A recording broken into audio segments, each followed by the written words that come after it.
Hello, everyone, and welcome. This is the Apostate Prophet. I hope you're having a fantastic day. Let me know if quickly if everything sounds okay and looks okay.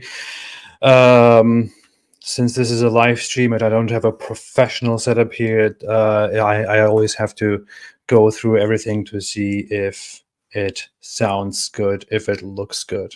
So quickly let me know.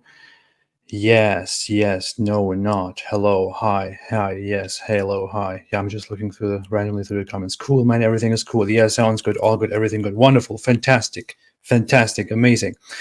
So, I hope everyone is having a fantastic day. I certainly am.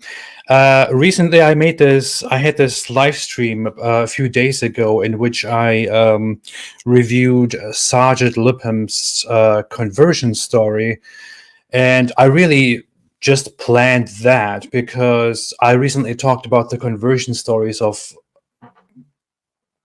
people who didn't really have much to offer, like Dode Kim or this girl called the little, no, not little, the Wandering Quinn. So I thought I should look into a more serious case and should look into Sergeant Lipham, who is apparently a very hardcore fundamentalist Muslim, and I should see what his conversion story looks like and then deconstruct that instead of going after low-hanging fruit. But then I analyzed that, and it turned out to be very very disappointing, very unfulfilling, because he didn't really have much to offer, which is very strange. After that happened, some people reached out to me and said, hey, there is this YouTuber that I like very much. His name is Angel. I have no idea how to pronounce it. If anyone knows that, please tell me in the comments. Angel, Aanghel. And he apparently converted to Islam a week ago or a few days ago. People told me about that, and I then thought, hey, why don't I look into this and respond to that instead? And just look at a recent case. Look at why somebody converts to Islam. And here's this guy. Here is his video. It says, I'm a Muslim now, my revert story. And the channel name is Aanghel. Tell me how that is pronounced. I don't know. I'm too uncultured for this sphere here. So I'll just refer to it as Angel, I guess. I don't know. I want to go through his story, analyze why he converted to Islam, see what motivates people. Erkin Alkune said it's pronounced like Angel. Greetings from Los Angeles. I guess I'll just go with Angel until somebody really is disturbed by my pronunciation and then corrects me by having a severe intervention. I don't know. It's just the name anyway, as somebody just pointed out. So today I will be doing that. I will be looking into that and see if this guy got the hikmah or not. Some people probably don't get the whole hikmah reference, but hikmah means wisdom in Islam. And that is something that recently became a joke because we looked at Sergeant Lipham and he was mentioning the word hikmah. Hikmah. These people don't have hikmah. The lack of hikmah deficiency. So yeah, I will go through that. First off, before I forget it, there was a super chat that somebody made yesterday because I scheduled this stream yesterday. That was very early. And before I start, I want to do that justice and respond to that quickly. Boda made a super chat of $5 and said, isn't tattoos haram, especially tattoos of other gods, which is what appears he has on his left arm. What is that? I don't know what it is that he has on his left arm. But yeah, it is haram. It is definitely haram. It is completely forbidden in Islam. But this guy was not a Muslim in the past, so he probably did whatever he wants, and now he can live the rest of his life as a Muslim with a tattoo. I don't know if he will want to remove that or not, but that's what it looks like. Okay, now Quick note also, I am aware that Yasser Qadi made a response video in which he responded to Jay Smith and David Wood. And he also, people say he mentioned me. So I went there, but it turns out he didn't mention me. But what he did do is that apparently people assume that he talked about me while referring to me as an apostate, a murtad, whose life is miserable and who just has to prove that his life is now miserable by talking about Islam all the time. And I don't know. He didn't mention me by name, thereby again reaffirming how he loves to dehumanize and deny the existence of ex-Muslims. I don't even know if that deserves a response, but I will think about whether I want to actually spend time on doing that. It just goes to show what kinds of people serious Islamic scholars are, who really, an Islamic academic who sits there for 50 minutes simply ranting about how disgusting and awful and terrible other people are and how great he is. So whatever. I don't want to bother about that right now. Let's look into this guy, Angel. I want to say ahead, no offense, no. I do not intend to to insult this guy, insult this person who has converted to Islam. I'm really simply looking into why he converted and then just to comment on it. So without further ado, let us start. I see there are a lot of dear Muslim commenters in the comment section. I hope you enjoy the show too, everybody. Okay, let's go. Tell me if the sound of this is okay. I'm a Muslim, y'all. Alhamdulillah. Alhamdulillah. It's been over a month. I'm gonna be honest with you guys. It's been over a month that I did my shahada. I've been low key, been reading.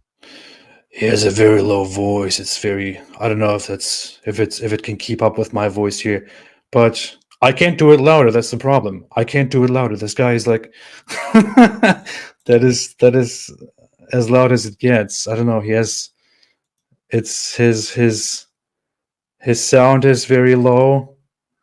His voice is very deep. I don't know how to get around this now. Damn, I didn't think this through. What the hell am I going to do now? Wait. I bet there's something I should be able to do here. Is there not? Come on, man. What the hell? Huh. Can you turn on captions? I can. Why does this guy have such a voice? I guess some people find it attractive. I don't know. I could make my own voice lower, thereby increasing the sound of the video of this stream in general. But let me see. Okay, give me a second. Give me 1 second. Oh, my voice is already. Okay, give me 1 second. Yeah, I made myself just a little bit lower if it helps in any way. I will follow the comments just so you can tell me if it works or not. Been learning. Okay. I'm a Muslim, y'all. Alhamdulillah. I'm a Muslim, y'all. Alhamdulillah. It's been over a month. I'm gonna be honest with you guys. It's been over a month that I did my shahada. I've been low key, been reading, been learning, been researching, and just going through the journey by myself for a little bit, just because I feel like a lot of people are against this. A lot of people have preconceived notions, just like I did. Which, I mean, it is what it is. It's the world we live in. The media controls everything. But with this video, guys, I want to tell you what led me to Islam. I want to tell you why I chose it. I want to tell you what did I think before and what do I think now that I am a Muslim. And yeah, I'll tell you guys about a podcast that I'm about to make too, which I'm gonna be honest, I don't think it's for everyone because it's gonna be about Islam. It's gonna be raw. It's gonna be uncut. It's going to be something that not everyone will vibe with. because I'm not filtering myself, and the two brothers that I'm making this podcast with, we are not filtering ourselves. So, like I said, not for everyone, but if you're down for that, you'll hear about it towards the end of the video. So he's planning to make a With podcast this about video, Islam. guys, just because I feel like a lot of people are against this. A lot of people, over a month that I did my Shahada, I've been low key, been reading, been learning, been researching, and just going through the journey by myself for a little bit, just because I feel like I said. Okay, so apparently he converted to Islam a month ago, and by his own admission, he researched and he thought it through, and he found out he was low key with his conversion to Islam. He researched, so depending on what he says here, he probably has something to offer, contrary to Sajid Liban recently, who didn't give us anything. I am aware Brutus Albion raised the volume on the played video. This is maximum sound. The guy's voice is very low, which is why there's nothing I can really do. Not for everyone, but if you're down for that, you'll hear about it towards the end. So the whole notion that the media is controlling everything and that thereby people have misunderstandings and prejudices about Islam is already a notion that is it borders on conspiracy theories. The media is not. I mean, if you want proof that the media is not manipulating people against Islam, then you can look into the fact that there are many media outlets in the West that work with people like Yasser Qadi, for example, with people who really believe in putting people to death for their disbelief, for rejecting Islam, for leaving Islam, or for homosexuality. People like that are not criticized. We are not taught by the media all the time how that Islam is extremely intolerant, that Islam has these very vile teachings and politics. The media is mostly very quiet about Islam, and the media is not this secret organization that tries to manipulate people behind the scenes. That is, as said, I get kind of conspiracy theory vibes here, but let's go. I'm running it for free for the next 3 days, so if you haven't gotten it, now's a chance. Click the links in the description box down below. Make sure for the ebook on Amazon, change the .com to whatever it is in your region. So like if you're in India, I believe it's .in, so you would change it to that. Why did I choose Islam? Or more important, okay, so there is a lot of promotion of some education, some ebook, and some courses that he's apparently giving. This is exciting. What led me to Islam? All right, so a little backstory. Okay. I was born into Catholicism, not like 100% practicing Catholicism, but Catholicism nonetheless. My mom was Catholic. My grandma was Catholic. I can't say my dad was Catholic. I think my dad didn't have any religion at the time, or if he did, it was kind of like a very loose form of Christianity, maybe even agnostic. So there was no set path. Because there was no set path, that's what kind of led to me wandering around for a lot of years before I came onto Islam. So his grandmother were Catholic. Is this guy Hispanic? I think that's. I think so. I don't know. I'm not good at judging these things, but let me know. All right, so I was born into that. My parents got divorced early. So my mom never forced us to practice Catholicism, but she was teaching us all about it. So like we kind of had that belief, which I'll get into that more in a second here, which if you're Muslim and you're watching this, you already know what I'm about to say, but please don't kind of had that belief, that inner belief in something. And as the years passed by, my mom had gotten with some dude who was pretty much like a stepfather at the time. He was Christian, but he was a Christian. People are asking, what is Catholicism? He's saying Catholicism, I believe. He's saying Catholicism. It sounds like it. He's just saying it in a very strange way. I think that's what he is saying. That's also what the captions are saying. Christian, I should say, because his actions didn't line up with his words and his beliefs.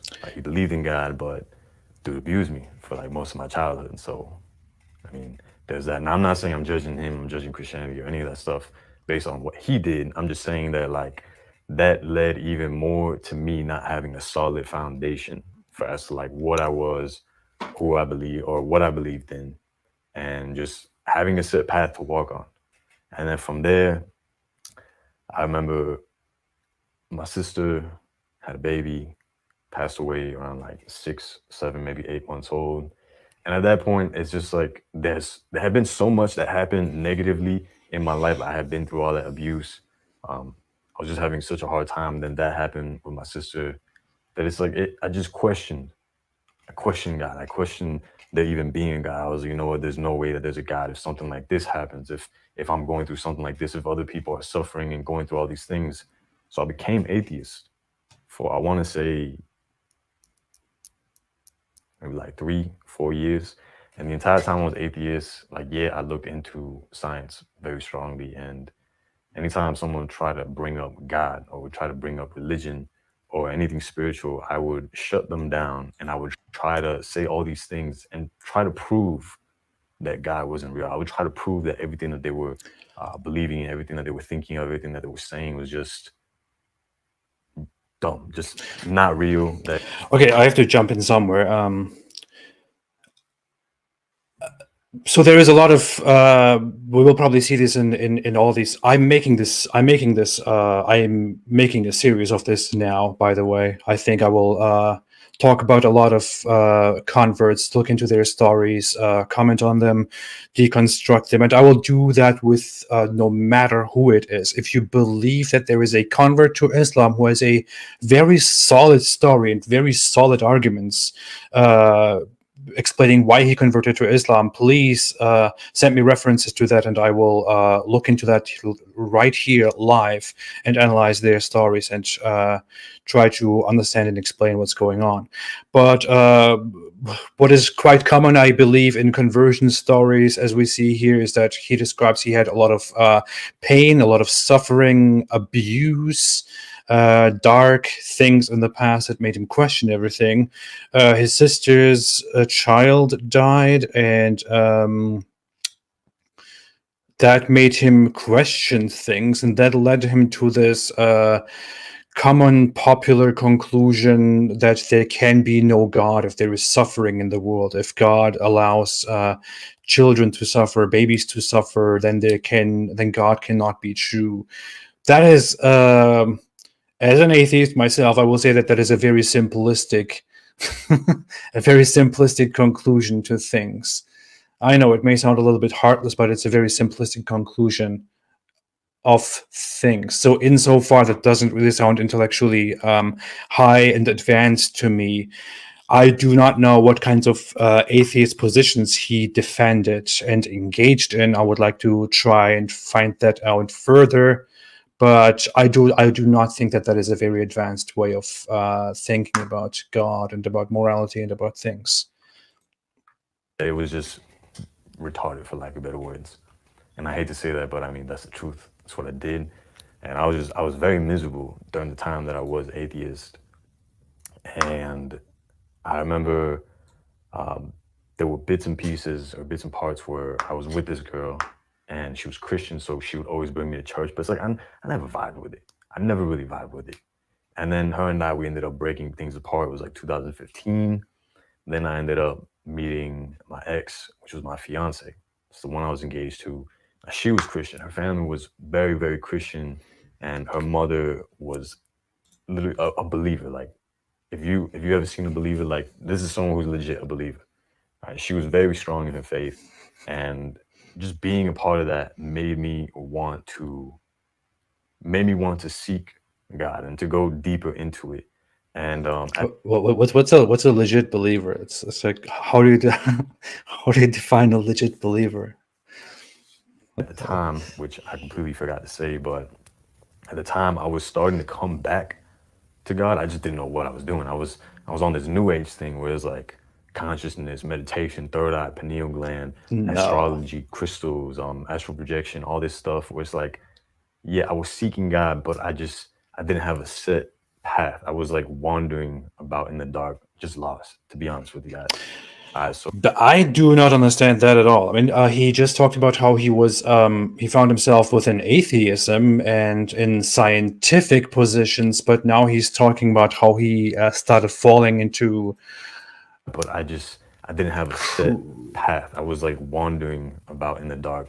At the time, Crystals. I was starting to come back to God. I just didn't know what I was doing. I was on this new age thing where it's like consciousness, meditation, third eye, pineal gland, astrology, crystals, astral projection, stuff where it's like all this extremely unscientific, pseudoscientific, to certain extents, extremely superstitious stuff that some would describe as very weird. So I don't exactly understand how that transition happened. How from atheism and this rigid science thinking and shutting down religious beliefs, how he reconciled New Age, crystals and astral projection and astrology and all that stuff. How he reconciled those things. It's a little bit. It's like opposites. I don't know. Yeah, I was seeking God, but I didn't have a set path. I was like wandering about in the dark, just lost, to be honest with you guys. So what was that? Reality Check said next he's going to follow Katy Perry. Okay. I'm not here to make fun. Okay, I'm really not trying to make fun. I just find it funny. Okay. When I was with this girl, I was doing that. I was trying to seek. I was trying to do all these things. And I would say about 2016, 2017, that's when I basically started going deeper into Christianity. And I even got baptized. I was reading the Bible. I was going real deep into it. But there were so many contradictions that I was finding. If y'all want to know about the contradictions, by all means, wait till the end of the video. I'll get into that. We just wait until the end of the video. Oh.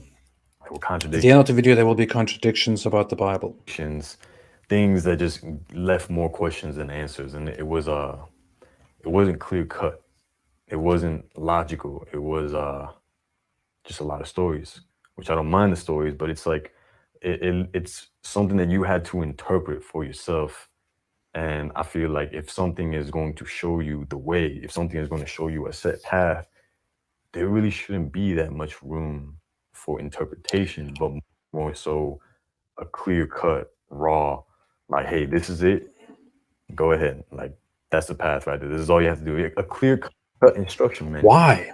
Well, why does one have that expectation of a religion or of an ideology, of a way of living? Why would you expect that that in order to be valid, to be good, to be applicable, to be followable, a religion or an ideology should have a very rigid and clear set of do's and don'ts that define every step of your life? Why would you expect that from an idea? Why would you expect that from a belief? That would kind of, I mean, that kind of looks like you're denying yourself and society the characteristics which make each individual unique. You want everyone to follow the same system. You want everyone to follow the same set of actions and beliefs and words and strategies. Everyone should be the same. That doesn't really sound very sophisticated. It doesn't sound very realistic. It sounds very unrealistic.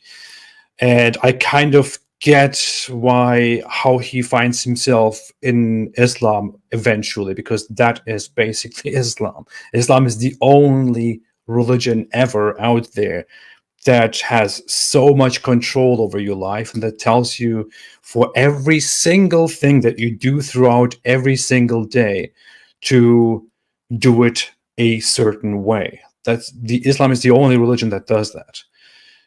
But it's kind of weird. Why would you do that? Humans are not like this. We are not robots. We are not animals. We are. I mean, we are not less intelligent animals. We're not beings that are supposed to simply be used for specific purposes. We are intelligent, rational beings and humans who think, who develop philosophy, who figure out right and wrong, who, develop ideas. It is kind of strange that you want to be controlled. This kind of looks like to me he is looking for something to control his life, to get his stuff together. If you have a bed frame for IKEA and you're trying to build this bed frame, you want the instruction manual to be as clear as possible. You don't want the instruction manual to say, hey, grab this screw and you know what, just figure out where you're gonna put it. Dude, you're not a bed, you're a human.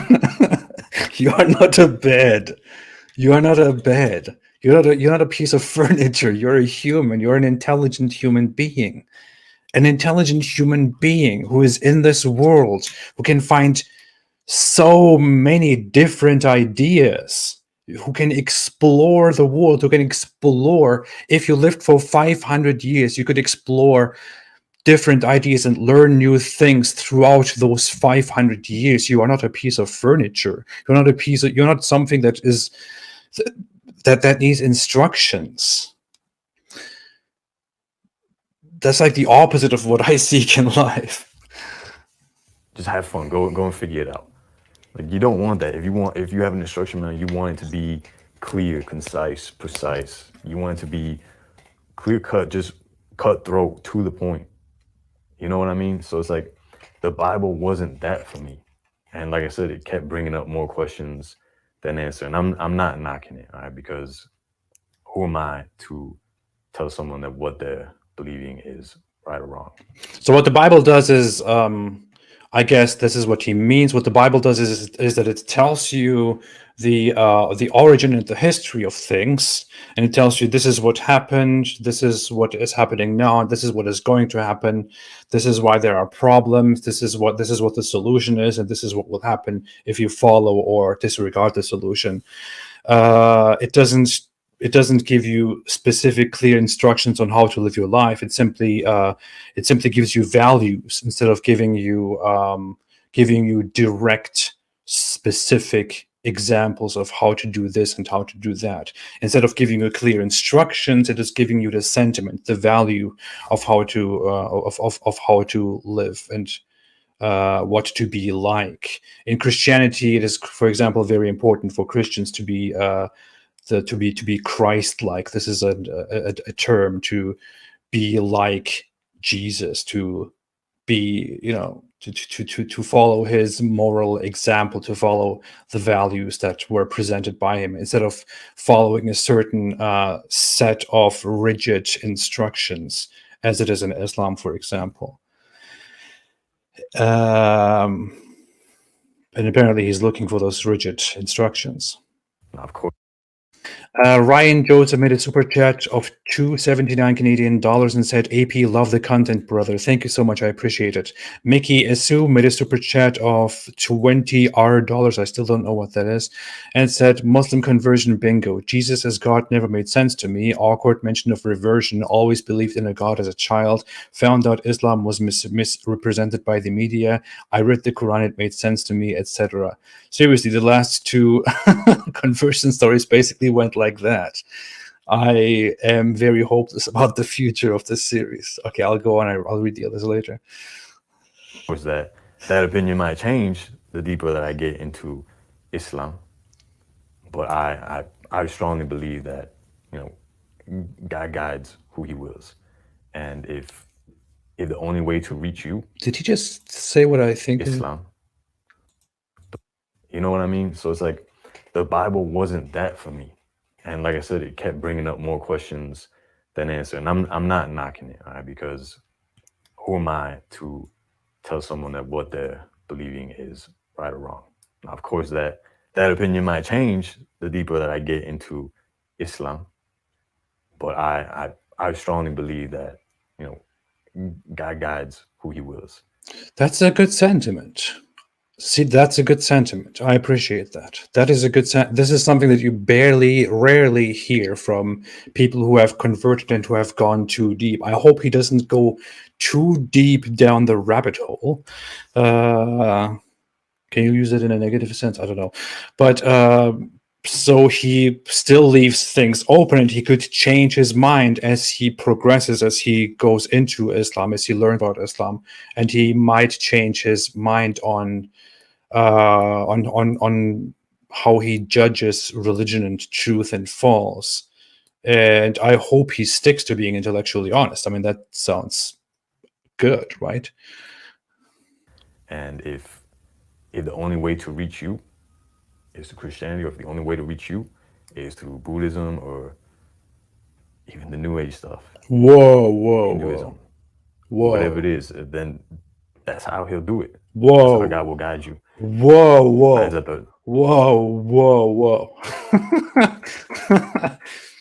That is I really wonder how a fundamentalist Muslim would react to this, but this is highly blasphemous speech here. This is something that is unacceptable. This is pure blasphemy. You cannot say this stuff, man. You cannot say this. If you think like this, dear Angel, I believe if you really think like this, then you will find out that Islam is a huge disappointment. You cannot, as a Muslim, you cannot believe that if God wants to guide you, then he will guide you through other means, through Christianity, through Hinduism, through Buddhism, through New Age thinking, and this and that. That's not how it works. In Islam, in fact, it would be funny if I brought out the exact Quran verse. In Islam, it is a very strict, rigid rule and teaching that the only religion you can believe in is Islam. Those who seek a different religion than Islam. In the Quran, there is a Quran verse which says exactly that, and it is right here. Let me show you that.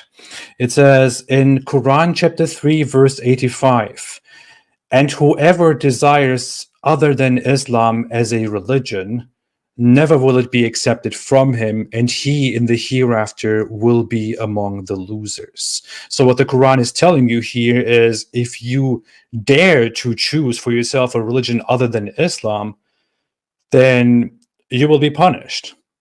You will be punished. How shall Allah guide a people who disbelieved after they believed and had witnessed that the messenger is true and clear signs had come to them? And Allah does not guide the wrongdoing people.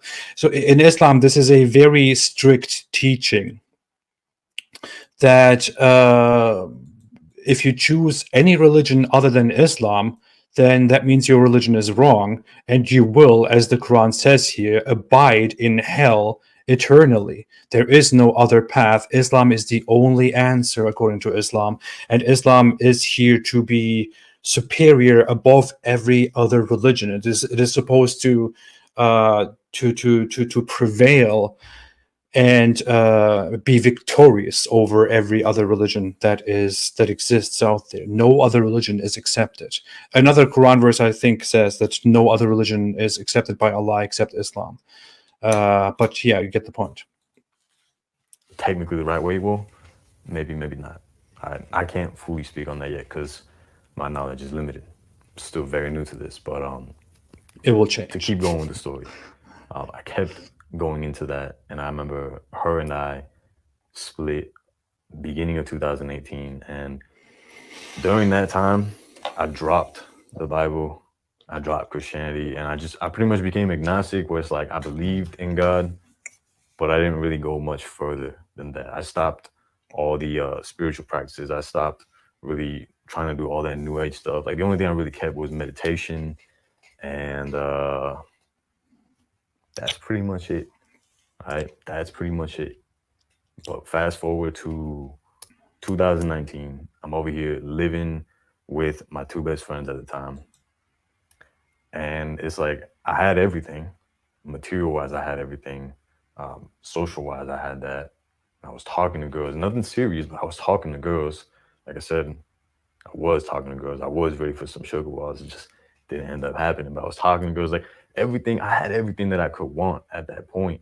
But it's like I still felt empty. I still felt pretty trash, to be honest with you guys. I still felt like I was looking for distractions anywhere that I could find them. And a part of me came on to, That's probably because because you were thinking that you are supposed to do something else. That you are thinking that you are supposed to find a meaning in life that is beyond. I don't know. You are deliberately looking for something, and you will not find that with Islam. Believe me, you will not find that with Islam. It is always the same story. It is always the same sentiment. You do things. You have fun. You engage in activities that feel fulfilling to you, that feel good to you, that you enjoy, that you find pleasure in, but you feel like, oh, there is something missing. This can't be it. There must be more than this. And you want to go out and find what is more, and then you end up finding Islam, and Islam ends up to be this system which has a very tight grip over your life and tells you what exactly you can and can't do, and you think, okay, this is it, I'm here. But what you're doing actually is when you put on Islam, you confine yourself in this tiny little place which leaves you no room to explore the world anymore, and you're basically giving yourself up and submitting yourself to this rigid, strict, tight system which has you in its grips, which will not let you go anymore. And as a result, you will not have found meaning in life. You will have given up any desire to find meaning in life and submitted yourself to Islam, and you will have tricked yourself into thinking that you have indeed found the meaning of life, because you have eliminated all of your desires. You have eliminated everything that you actually value and enjoy about this world. And that certainly is not the meaning of life. That certainly is not how it should go. I mean, just the fact that he was apparently meditating in times where he was simply trying to live his life shows that he was trying to take care of himself spiritually. People want to meditate because people want to detach themselves a little bit from all the worries and all the stuff that is constantly going on in their lives, and they want to simply just for a brief moment, for 5 minutes or for 10 minutes, turn off all their responsibilities, all their desires and everything that they have. Just take a break, just focus on nothing, on your breath, and just turn off, because you get tired from existence.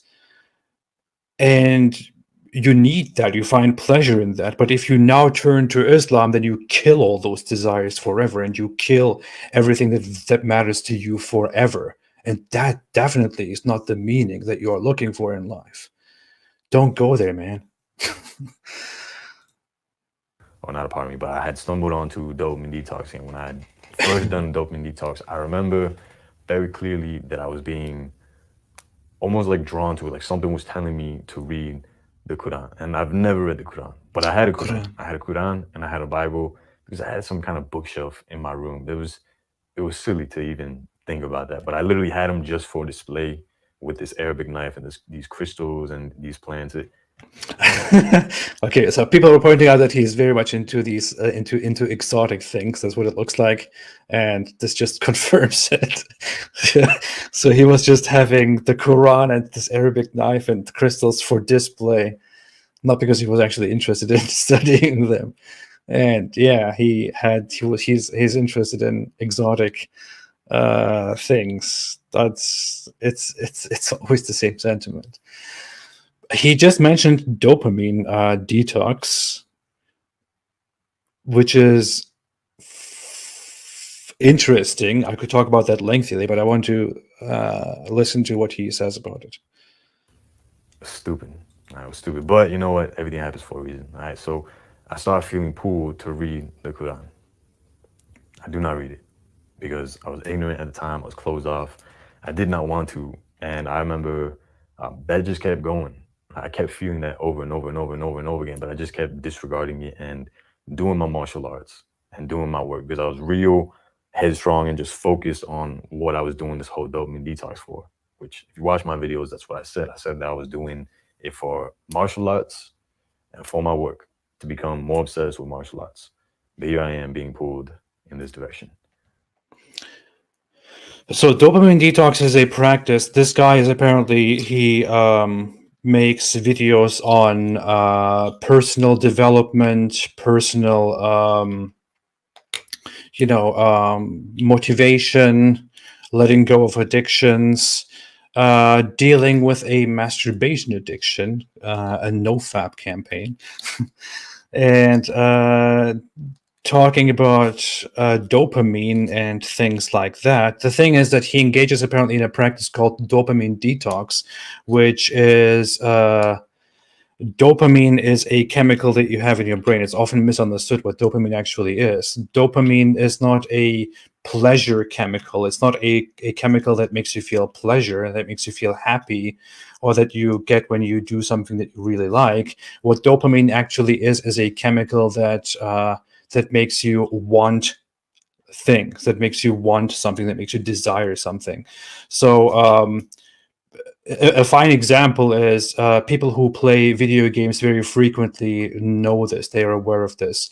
When you play a video game, you have this thing that you want to stop playing, but you can't stop yourself. You want to keep playing.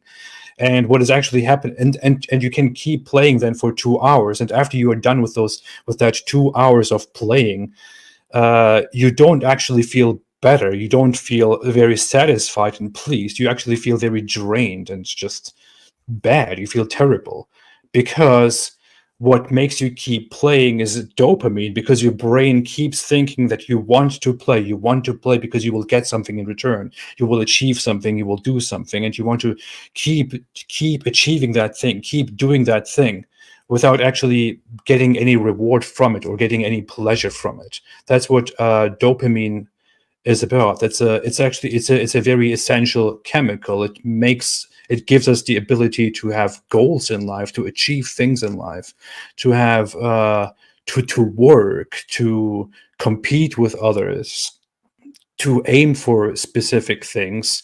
That's what dopamine is about, and it will always exist. It will always be there. It will always and I know some people will disagree with me, because some people are really obsessed with this, and they consider this a very important matter to themselves personally. But a dopamine detox is actually not something that is scientifically supported. There is no scientific evidence, no scientific support that a dopamine detox actually does anything good for you, or that it actually helps you.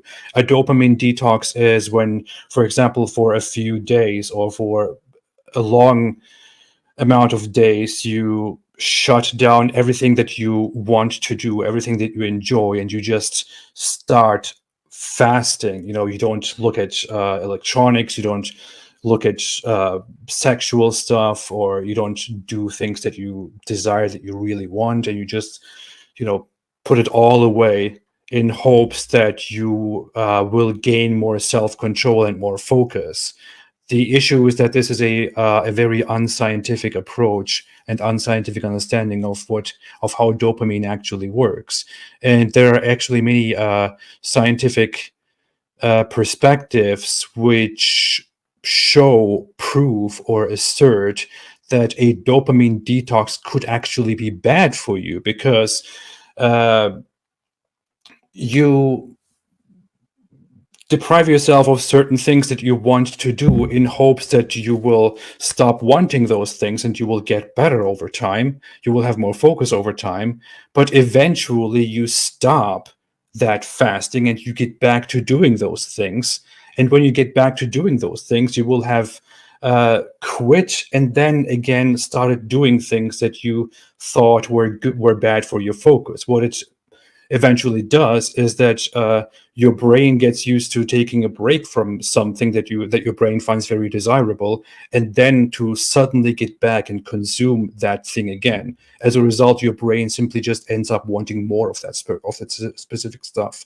So you could actually get more addicted to whatever you are suffering from. Yeah. Sorry, this is completely besides the topic, but yeah. So he's very interested in self-control, in focus, in different motivational self-development means of getting his stuff together, and I can relate to that. I understand that completely, but I really wonder where Islam will get in with it. I can already kind of I can already see it, but yeah. So to end that part, yes, I kept being pulled, didn't go to it, didn't read it. So then I got a surgery in 2020 in the summertime. Ended up coming back from New York because that's where I got the surgery. And again, I started feeling really, really low, like really down, depressed, anxious. I don't even want to get deeper into that, but I decided I was going to do dopamine detox again. And the first day that I was doing it, I was sitting in this exact room right there on the ground, and I started feeling that same feeling that I felt the first time that I did a dopamine detox, which was to read the Quran. And I didn't read it. I was, I'm doing dopamine detox. I'm not going to read it. Second day, even stronger. And I was contemplating. I was like, should I read it? Should I not read it? Third day, so strong that I was like, you know what? I'm just going to read it. It's a spiritual, holy book. It's not going to be that bad for dopamine detox purposes. And I tell y'all, like, once I started reading this, I want to say like the third day in. So 6 days later of doing the dopamine detox, 3 days later of reading the Quran, I remember after reading it the third time on the sixth day, I sat down to meditate after, and it's just, it all clicked. Like it just all clicked. And It all clicked. I just understood. And it's like, to put it in the most simple words possible, it's as if I had found what I was looking for. What exactly? How did it click? What did you find? I mean, isn't this just part of all those different solutions that you looked for in your life? All those new age solutions, all those crystal solutions, all those astrology solutions and travel solutions, whatever it is. The difference is that with Islam, you can't just test it and can't just look at it and display it. No, you will actually get sucked into it very bad. And what did click? I mean, I'm really interested in finding out what it was that convinced him about it. I seriously hope that we will not come to the same conclusion again, that it was simply emotional. And I'm not trying to hype it up, but I felt these waves going through my body, and like I've never felt anything like that. Like, listen, I've done shrooms, I've done acid, I've done coke, I've done ecstasy, I've done Molly. I know they're pretty much the same thing, but I've done them. I've done alcohol, I've done weed, I've done so many things in my life, and I didn't think we were going to talk about this. nothing has ever made me feel what I felt in that exact moment when I had these waves rushing through my body. And I'm not going to sit here and say, hey, yeah, you're going to feel the same thing once you stumble onto the truth or once you find the path. But it's like, for me, exactly, because he thinks that that God probably has different means of guiding people. I I didn't expect the whole background with the drugs. I did mushrooms and ecstasy and weed and alcohol and speed. And I'm sorry, I have a different experience with this because I was also a Muslim and I was a very spiritual Muslim. And when I was a very spiritual Muslim, I felt very much in love with it and I felt very high on that belief until the hype was over, when I started realizing, when I started getting real again and confronting my religion more rationally, because that emotional thing, I'm sorry to disappoint you, dear Angel, but that emotional phase will succeed, and then you will start having to deal with the rational and logical theological aspect of Islam. But I have to say that mushrooms definitely made me feel more at peace than Islam. So I haven't done any of those things in a long time. I'm not doing them anymore. So yeah. I can only speak for me. I can only speak for myself. And that's what led me to Islam. That's why I chose Islam. That's why I accepted Islam. And come on. So this is it. It's emotional. I believe that it was in that moment that I did become a Muslim. I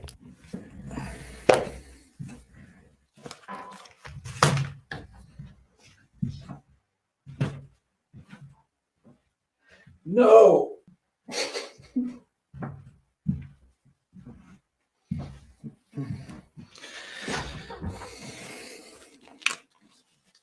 So I'm back. Okay. So let's recap that. He took many drugs in the past. He did many things in the past. He had many different experiences, many different spiritual, New Age, religion experiences. And what eventually happened is that he sat down and he read the Quran for 3 days. He says, I don't know how much he read in 3 days. And he started feeling these waves going through his body, and he started feeling very, very good about that and very high about it. And that was when he thought, okay, I'm a Muslim.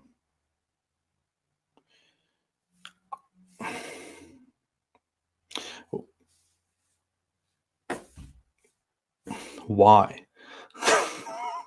Why? Why, man? Why? Now, what did I think before? Before I got into Islam, I had these preconceived notions that, for one, Yusha Zaidi said emotion is overrated. Sojkovic said submit, resistance is futile. Reality check said, what's he looking at? New Personal said anxiety trouble. Yes, I actually have anxiety trouble because of what we're dealing with right now. I can't believe that this is actually a common narrative here. Oh, man, please, people. Varun made a super chat and said, male power, ready for street fight, muscles. Islam attracts these hairy types, tough fella characters, no t-shirt, tough finger pointing at you types. I don't know.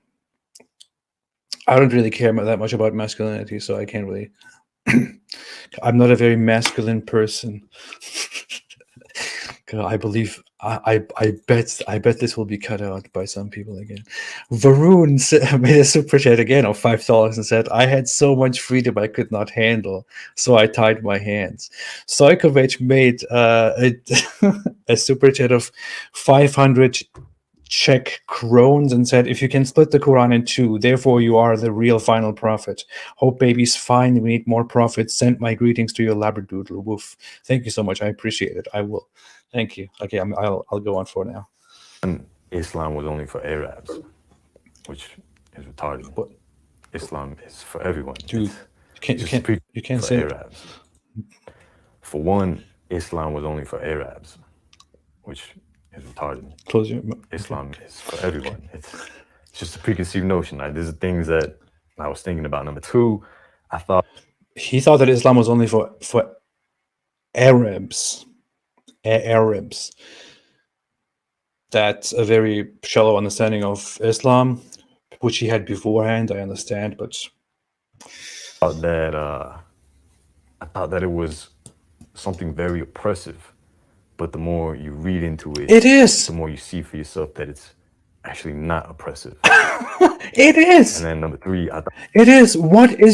How did you come to the conclusion that it is not oppressive? What is your understanding of oppressive?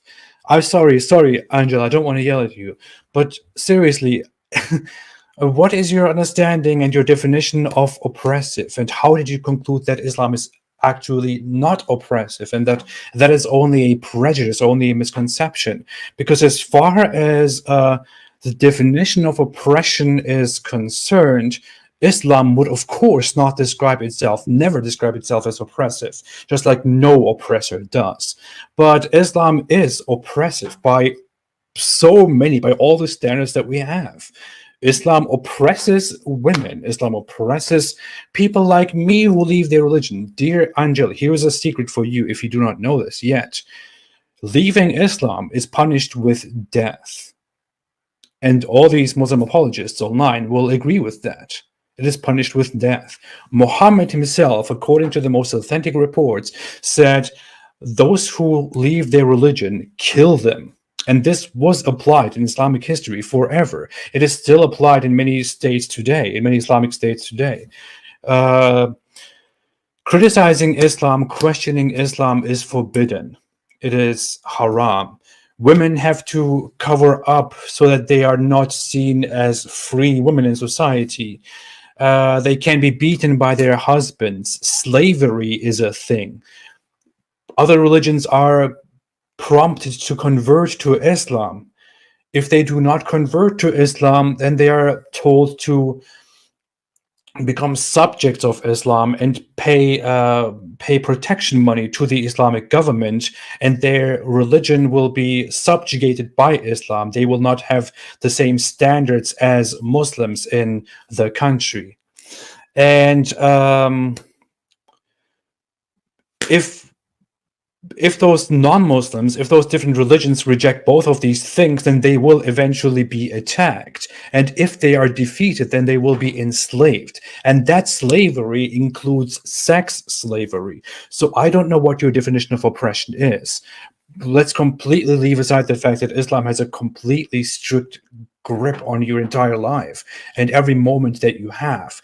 But Islam is definitely oppressive. And believe me, if you want to stay intellectually consistent and intellectually honest, you will find that. You know how you will not find that, how you will not conclude that there is something wrong with Islam. If you only listen to the advocates of Islam and only align with them and only accept their point of view and don't listen to the critics, then you will conclude that Islam is good, although it is oppressive. But maybe that should tell you something too.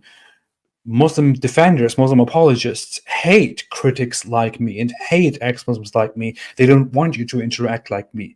If they hate the critics and the criticism so much, maybe there is something there which you should look at. Please look at it. Please do it. Please look at it. New Personal said, your fans aren't your friends. They only look for something to fan their hatred. I don't care. I don't care. I don't care. I don't care. To me, my fans are my friends. To me, my fans aren't even my fans. People who subscribe to this channel, who follow this channel because they find something interesting. People make connections because they have common interest. They like something that somebody else says. They like to associate with people for different reasons. It's all that. I don't care. You cannot come here and cause division among people because you want to defend your Islamic religion, according to which all disbelievers are one and all Muslims are one, and you should not befriend us. Sorry, you can go somewhere else to do that. Quickly, super chat. Rajat Bardwaj said, people who find life hard end up believing in Islam. It sort of takes away the burden from you to see your brains and not fight strongly against life's hardships. Exactly. Let's keep going. So that it's actually not oppressive. And then number 3, I thought it was very extreme. I thought that the people who practice this stuff were, the people who they show on the media doing all this crazy stuff. They don't even show on the media the people who Islam really who really represent Islam. Dear Angel, look for the most popular Muslim apologists online. Please, I am not even telling you names. Look for the most popular Muslim apologists online. Listen to them and tell me again if you think they are extreme or not. If you think they're not extreme, then tell me what your definition of extreme is. And it's like, dude, that's not it at all. Like, these people are extremists. They have that extreme nature. They're thinking in a way and they're taking it out of context and doing things under the name of Islam, under the name of the Quran. But it's like, that shouldn't be the factor as like, okay, this is what Islam is. It's these people right here, which that's what the media portrays. With all due respect, I don't think you should make that conclusion without having studied and without understanding Islam. I mean, he just said that he doesn't yet know, he doesn't yet understand Islam. He converted 1 month ago because of emotional reasons, and he wants to understand the religion further and study it further. So, given the current ignorance, which is not his fault, I don't think that he's in a position to judge who the real Muslims are and who misrepresent Islam. But if you want to stay intellectually honest and consistent, you will find that you will be disappointed about this. It portrays that like these people that are bombing, that are doing all this stuff, those are the ones that Islam creates. That's what Islam is, but that's not what Islam is. Like I said, these are people who are extreme. That's them. I said something recently that I want to reiterate again. I don't even care about the backlash. There are Islamic terrorists, and what sets Islamic terrorists aside from radical, from the popular Muslim apologists who are quite popular in YouTube and who push fundamentalist Islamic talking points, what sets those Islamic terrorists aside and what makes them very different and very hated and very extreme is the fact that they employ the method of terrorism, that they go into society and kill average regular people, that they bomb people, that they kill innocent people, that they shoot around. Terrorism, the act of terrorism. This is what puts them aside, what makes them different from the average fundamentalist Muslim. But beyond that, I'm sorry, but the most popular Muslim apologists, the most popular fundamentalist Muslim apologists and scholars believe in very similar things. They don't believe that they should be going around and shooting and bombing people in the streets of Western nations and of the Islamic world. But they do believe that without that, people should convert to Islam in masses, and then we should establish an Islamic state which will be imposed on everybody, under which everyone has to obey Islam, in which Islamic authoritarianism rules, in which I will be executed. For your knowledge, dear Angel. I mean, just think about the fact I'm talking here to you, and all I'm doing is simply approaching this thing reasonably as much as I can, and listening to you and giving counter arguments and reasoning. But according to Islam, I'm supposed to be executed under an Islamic in an Islamic country. Just think about it. Really, just think about it. It's like when you have Christianity and you have the KKK. Oh.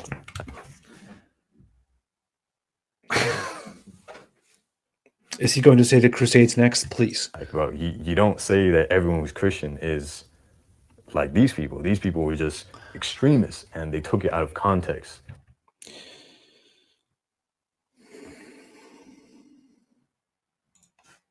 Man. How many members does the KKK have? I can't even find the information. There are probably like 5 people. How many people are still part of the KKK? How many people were ever part of the KKK? How many people did the KKK ever represent? Do you know that the KKK actually has a book that is called the Quran? Derived from the word for the Quran. The Quran, for the Ku Klux Klan has the Quran. The KKK is a political organization that was relevant among a very fringe people, and that was built on the idea of racism that has never even represented more than 1% or maybe 0.5% of Christians. You are equating that to Islamic terrorism and Islamic radicalism, which we hear about every day all across the world, which represents masses of numbers in Europe, in Asia, in Africa, everywhere around the world. How can you possibly compare that to the KKK? I'm sorry, you're not really thinking this through. I'm really trying to react calm to this, okay? But hey, this is a completely false comparison. This is ludicrous. It's ridiculous. It is ridiculous. Seriously. That's not how it works. You could compare the KKK to some unknown specific Muslim terrorist organization somewhere in some country. But you can't compare that to Islamic radicalism or Islamic terrorism in general. It's worlds apart. And you know about the KKK because it's in America, because everyone knows about America. Everyone knows about American culture because of movies, because of TV, and so on. Man, please. And that's the same thing with everything that's happening in today's day and age, except the media has a hidden message. And I'll probably get flagged. This video might be put down for that. But I'm gonna say what it is. All right. That's what I thought about this. I thought that this wasn't it. I thought that this was just another religion. But as soon as I got into it, man, it's definitely not it. All right. And the last thing that I want to say is that this thing right here, this holy book, is logical. And it's not this thick. This is a transliteration and a translation. So it's probably like double the size of an original Quran. But it's logical. It's logical. It's clear cut. It's like I said, you have an instruction manual and it tells you exactly what to do. There's no room for interpretation. There's no room for guessing. It's not read between the lines. It's no, this is exactly what it is. It's clear and cut. And I'm gonna tell y'all right now, like, I find that to be priceless. I find that to be the only determining factor of like.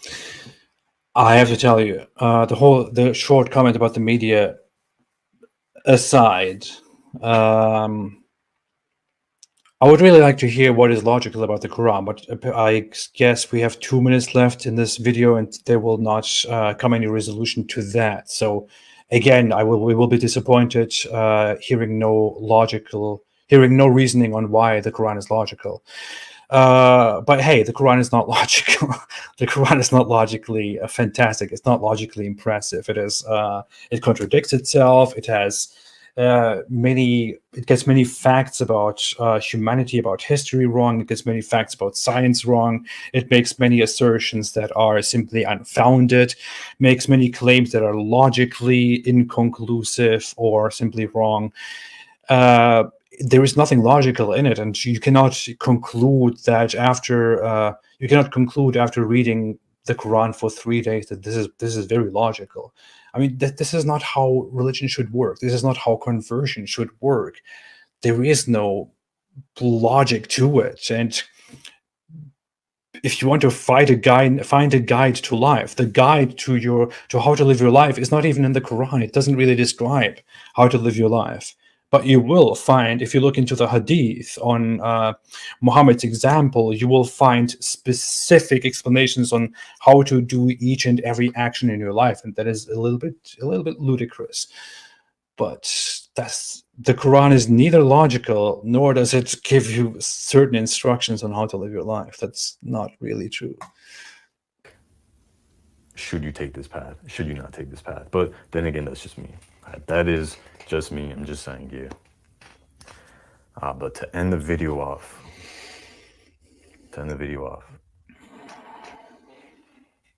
if you have watched this far, you're either 1, a Muslim, or 2, you generally like the content that I put out and you actually want to hear what I have to say. So either the 2, if you've made it this far, then what I'm doing with 2 of my brothers, they're not blood brothers, but they are brothers in faith. Or I just want to watch it through and understand what the hell happened to you. Just kidding. I want to understand where you're coming from. Okay. I'm really genuinely interested.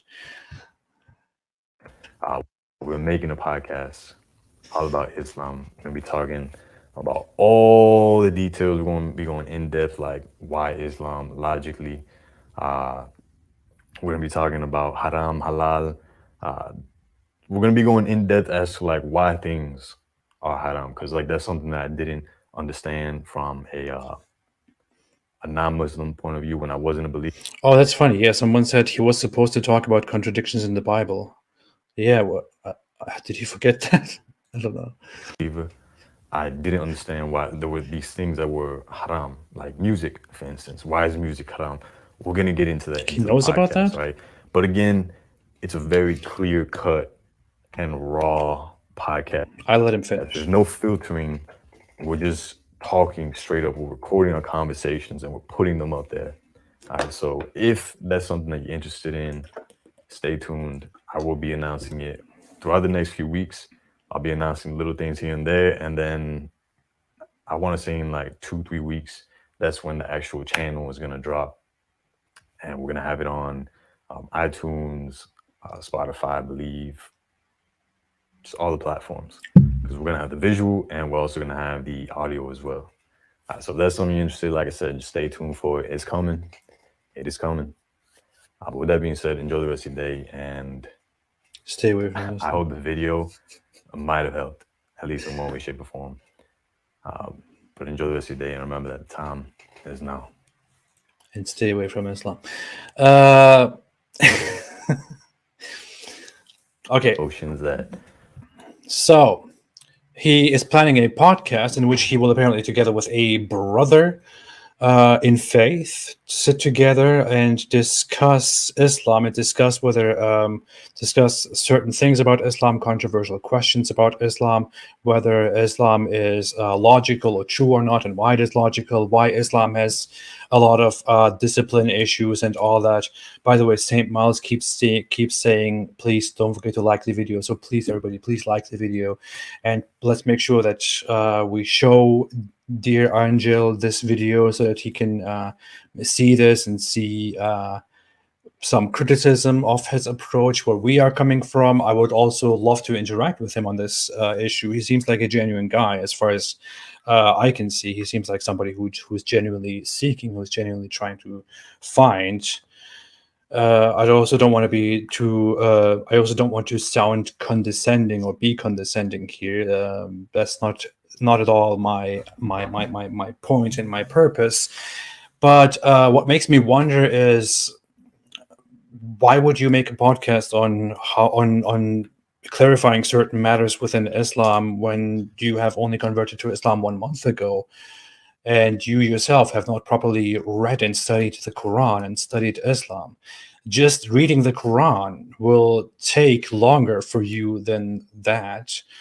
And learning more about Islam, learning more about the Hadith, more about Islamic theology in general will take you much, much longer than that.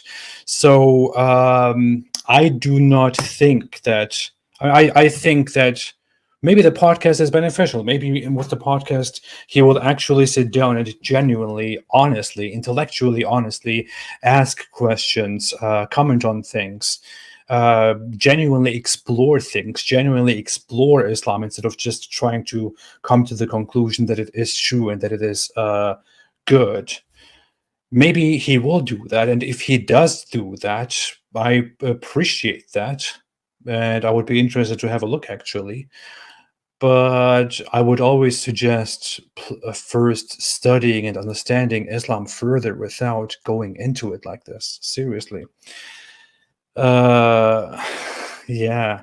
So the conclusion is that Angel converted to Islam because he was looking for a meaning in his life. He couldn't find that meaning within other beliefs and thoughts and ideologies. He explored many different paths, many different methods to manage his life and to get his stuff together, and eventually found himself liking Islam because he was emotionally he felt an emotional rush when he read the Quran. I felt that emotional rush when I converted. When I decided to actually become religious and to practice Islam. But that emotional rush eventually went away and left me confronted with the theological aspects of Islam. It happens to everybody.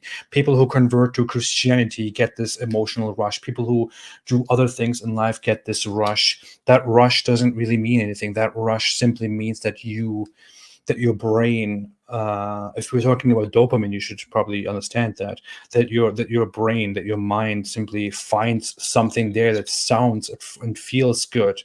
What it does not mean is that this is the truth.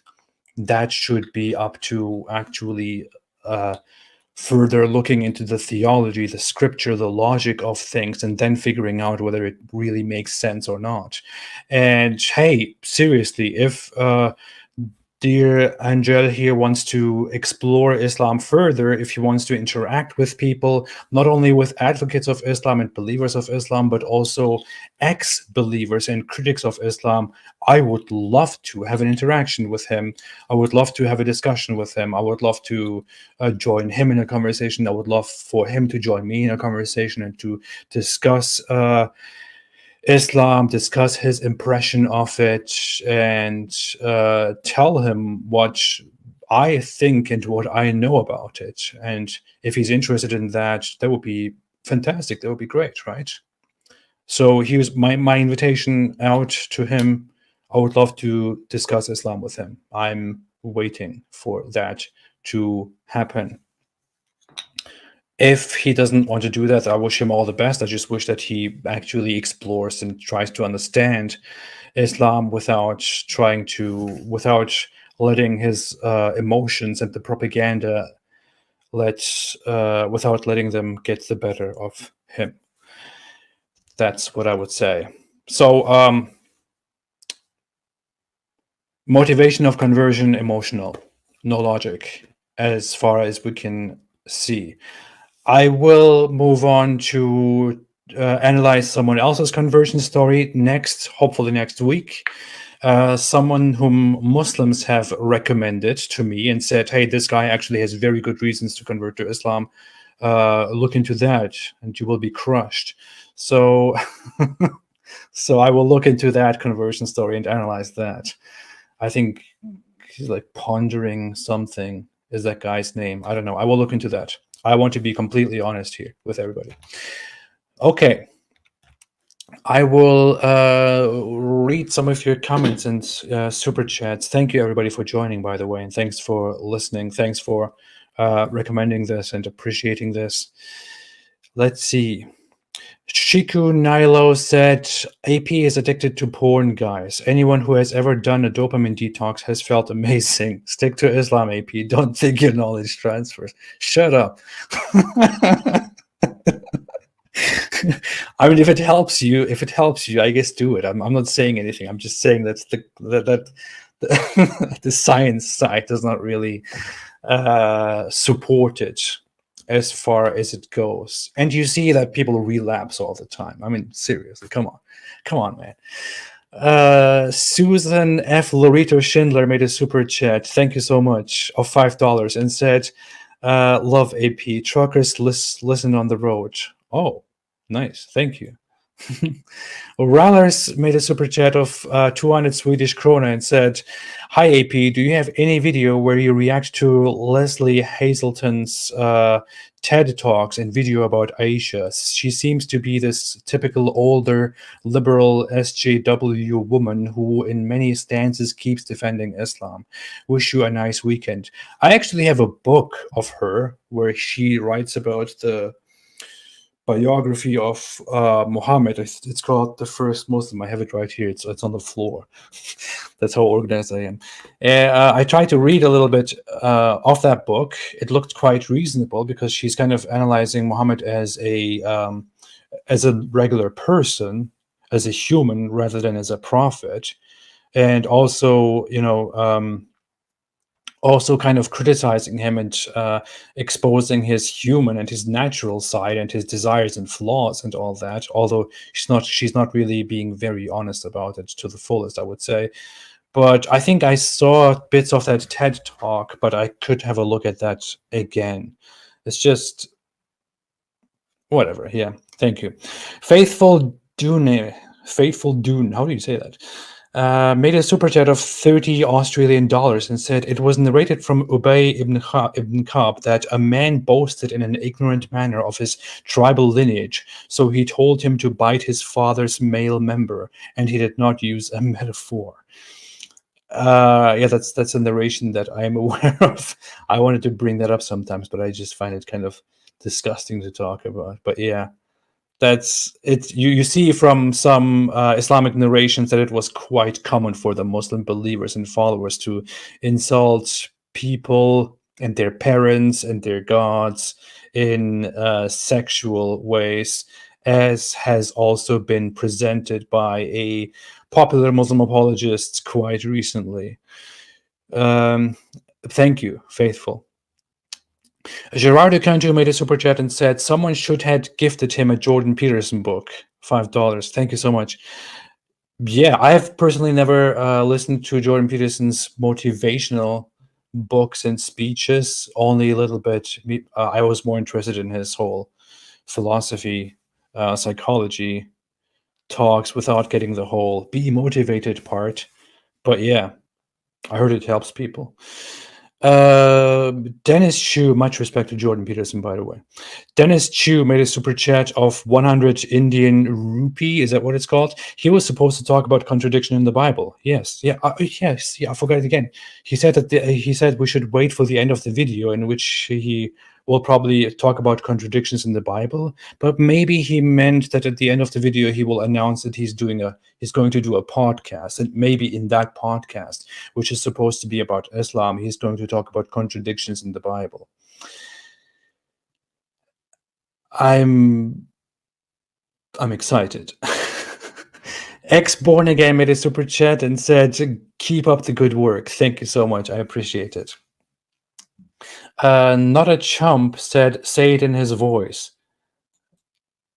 You mean Jordan Peterson's voice? Is that what this is about?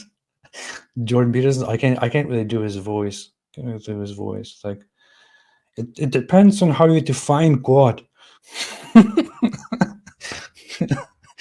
Yeah. Jordan Peterson. I hope he's doing better. I think he had a lot of problems recently. Kajron M said David Wood talks about that story a lot, but surely he's a total psychopath. Oh yeah, about the whole male member sucking thing. Yeah. David Wood can freely talk about whatever he wants. He has no limits. Jihadi Tears said, Apostate Prophet, hey AP, can I have a shout out? I'm an ex-Muslim YouTuber who talks about Islam. Love your videos. So shout out to Jihadi Tears then. Thank you. I appreciate it. Jalard82 said, hey, that was good. Gerard Perry said, haha, close. Really? Yeah, okay. If I try to do it again, I'll probably mess it up. I don't know. He has a very distinct voice. It's very nice. I guess that's why people like listening to him. Jordan Peterson. It depends on how you define God. I'm doing the same thing over and over again because I have that quote of him in mind, and I find it very funny how it sounds. Frostbite said science hasn't disproved Christianity. Well, science is not there to disprove anything. So yeah, you could talk about how a specific religion and its specific truth claims agree with science, with our scientific knowledge, and how they disagree. That's a different matter, of course. Okay. Logical believing in flat earth carried by a whale called Nun. Oh yeah, you're talking about the Quran? Yeah. Okay, let's see. Raji Vunome made a super chat of $20 and said, can you talk about the sun not setting by the Arctic, which affects fasting for Ramadan? Muhammad lived near the equator, so he didn't know the sun doesn't set near the Arctic. A big flaw in Islam. I did actually talk about this in a video that I made, I believe, 2 years ago, around the time of Ramadan, in which you can see it on the thumbnail if you look for my Ramadan videos, that there's the sun going down, and I'm implying that you'll basically die if you try to follow the Quran's literal instructions and you live north of the Arctic Circle. But yeah, I did make a video about that. It's a funny topic. Sojkovic made a super chat of 200 Czech kronas and said, what about the early history of Islam? Better than Game of Thrones. As somebody who has never watched Game of Thrones, I know I will be attacked for this. I don't really I don't really have much to say about it. I tried to watch Game of Thrones, like the first 2 episodes or 3 episodes. I just couldn't get used. I tried it twice, and I was like, this is not going anywhere. I love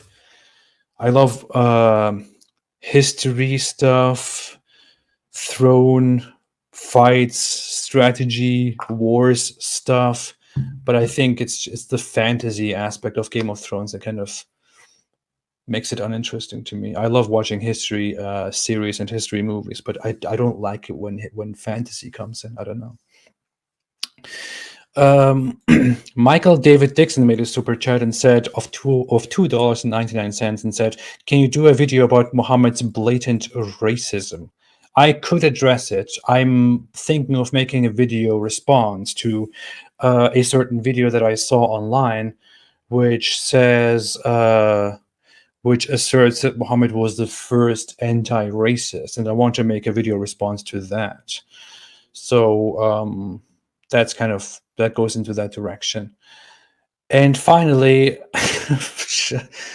someone named Mohammed Hijab made a super chat of $2 Canadian and said, "Your wife dreams of our beloved prophet's fells." Come on. Did somebody really make this comment here just to name themselves that and make this comment, just to make a super chat with that? That's disturbing, to say the least.